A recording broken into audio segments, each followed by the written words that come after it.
J'ai toujours eu une gêne à utiliser les produits phytosanitaires. C'est quelque chose qui m'a toujours dérangé, on va dire intellectuellement.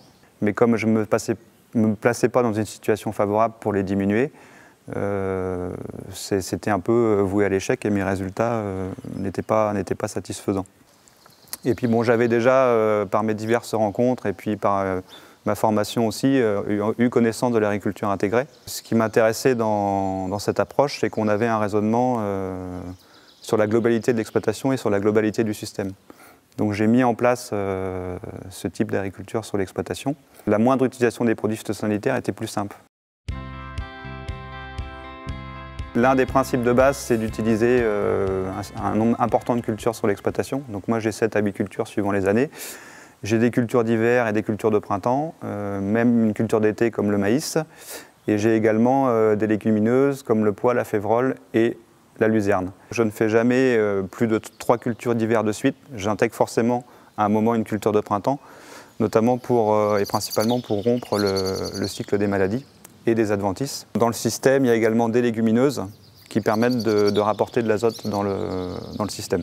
Le blé, on va semer plus tard. Le colza, on va semer plus tôt que ce qui se fait habituellement. Ça permet d'avoir des colzas très développés à l'automne, et ce qui va nous permettre de nous affranchir des insecticides. Je ne fais plus d'insecticides depuis 3 ans maintenant.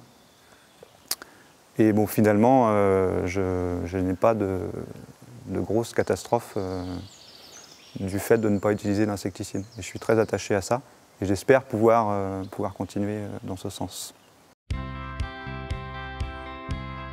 Pas 100% satisfait, mais assez satisfait d'avoir un moindre recours aux traitements phytosanitaires. Le fait d'avoir moins à en faire, on peut les positionner de manière optimum, c'est-à-dire qu'on va les faire très tôt le matin ou très tard le soir. Après, j'ai une grande diversité de cultures, donc économiquement, ça permet de répartir les risques. Ça permet aussi de répartir le travail au cours de l'année. Sur l'exploitation, j'ai réussi à diminuer à peu près de 50% mon IFT. Et au niveau économique, les résultats montrent que je suis tout à fait dans la moyenne régionale.